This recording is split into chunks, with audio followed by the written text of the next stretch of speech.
Келесі 1237 есебіміз абысы DEF үшбұрыштарын тік төртбұрышқа толықтырып, олардың әрқайсының ауданын квадрат сантиметр есебімен табыңыздар дейді.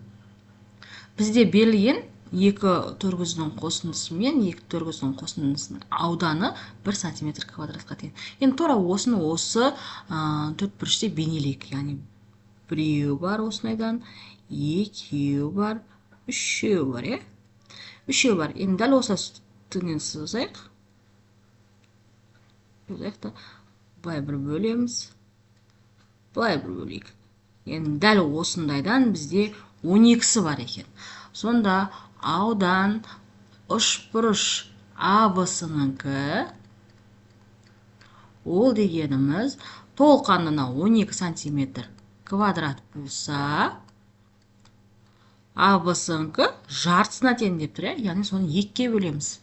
Сонда 6 сантиметр квадратқа тең болады. Келесі екіншісін шығарайық. Бізде DE үшбұрышының ауданын табу керекпіз. Ол дегеніміз толыққанды тіктөртбұрыштың ауданын алайық. Ол 1, 2, 3, 4, 5, 6. Еңнен санайтын болсақ, 2, 3, 4 кетен. Яғни 6 мен 4-тің көбейтіндісі бөлеміз 2-ке. Яғни бір бөліктің ауданын алу керекпіз ол үшін. Одан азайтайық. Яғни біздің тек қана мынау ғана керек қой. Сол үшін мынаның да жартысын алып тастаймыз. Ол дегеніміз сонда біреу, екеу, үшеу, төртеу және екеу. 4 көбейтілген 2 бөлінген 2-ге. Енді осыны орындайық.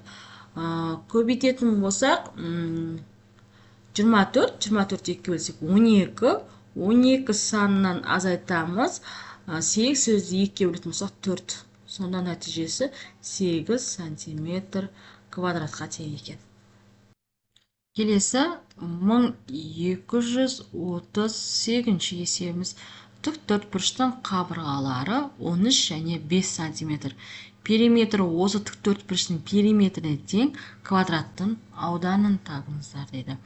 Тік төртбұрыштың қабырғалары берілген 13 және 5 сантиметр. Сонда оның периметрін табатын болсақ, периметрі тең екі қабырғасын қосамыз, көбейтеміз 2-ке. Сонда нәтижесі тең болады 18 көбейтілген 2 тең болады екен 36-ға.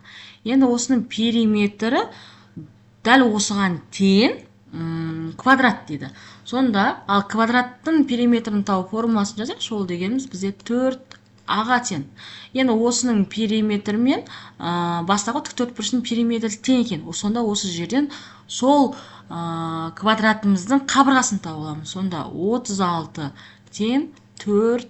А деп отқанымыз сонда 36 бөлінген 4 нәтижесі тең болады екен бізде 9-ға. Сонда квадратымыздың әрбір қабырғасы 9 сантиметрге тең екен.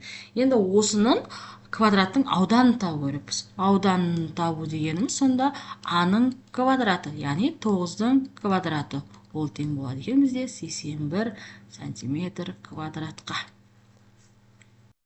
Келесі екіншісін шығарайық. Квадраттың периметрі оның қабырғасынан 21 сантиметрге ұзын. Квадраттың периметрін тауып формуласын жазайық. Ол бізде 4А-ға тең.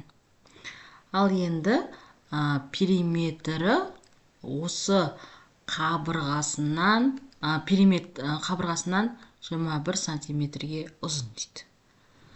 Енді екі периметрді бір-біріне теңестіріп көрейік. Сонда 4А дегеніміз А қосылған 21-ге тең. Сонда Адан азайтатын болсақ 3А тең 21-ге. А-ны табатын болсақ 7-ге тең болады. Яғни қабырғасы 7-ге тең екен. Енді оның ауданын табайық.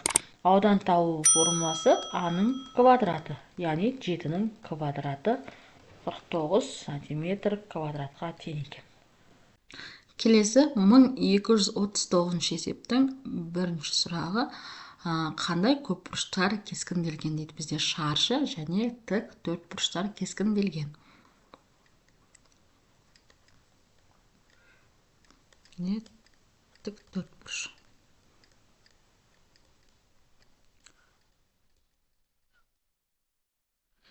Екінші сұрағы АБС көпбұрышының боялған бөлігінің периметрін табыңыз дейді. Яғни мына шаршының периметрін табу керек. Және БС қабырғасы 9 сантиметрге тең болатын болса, бұл да 9 сантиметрге тең болады. Мына бір қабырғада 9 сантиметрге, мына бір қабырғада 9 сантиметрге тең. Енді мына аралық кіші аралығымыз 2 сантиметрге тең. Сонда мына жерімізде бізде 2 сантиметрге тең. Сонда 9-дан 2-ні алатын болсақ, мына жерімізде 2 ғой. Мына жерге дейін. Сонда 9-дан 4-ті алсақ, сонда 5 сантиметрге тең. Яғни шаршының бір қабырғасы 5 сантиметрге тең. Мына жерге дейінгі аралығымызда 2 сантиметр, мына 2 сантиметр. Азайтсақ 5-ке тең болады. Сонда шаршымыздың әрбір қабырғасы 5 сантиметрге тең екен. Енді оның ауданын табатын болсақ, периметрін тап деген, ол бізде 4А-ға тең. Сонда 4 көбейтілген 5 нәтижесі тең болады екен 20 сантиметрге. Енді үшінші сұрақты АБС көпбұрышының боялған бөлігінің ауданын табыңыз деді. Енді боялған бөліктің боялмаған бөлігінің, яғни боялмаған бөлігінің ауданын табатын болса, бастапқы шаршымыздың ауданын табылайық. Ол дегеніміз сонда бізде S-тен 9-ді көбейтеміз 9-ға, яғни А-ның квадраты ғой. Ол бізде 81 сантиметр квадратқа теңген.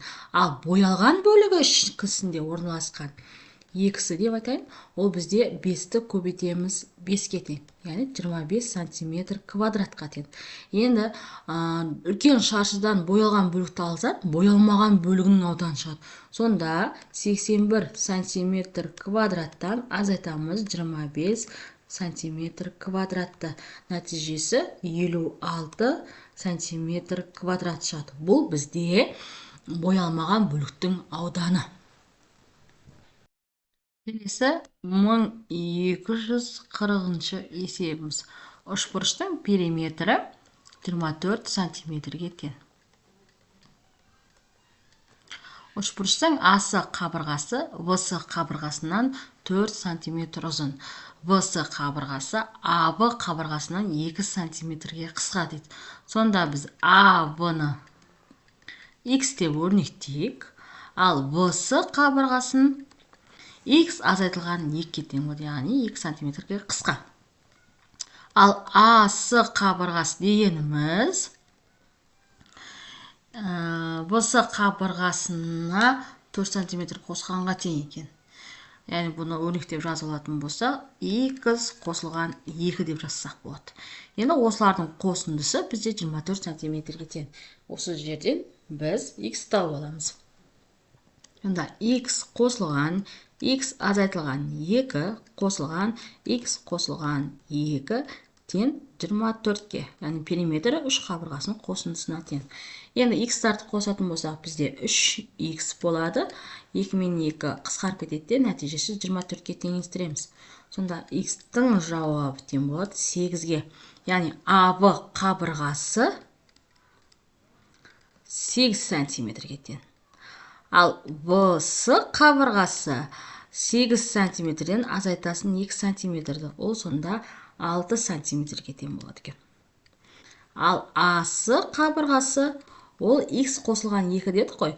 Сонда 8 қосылған 2 болады. Сонда 10 сантиметрге тең болады екен.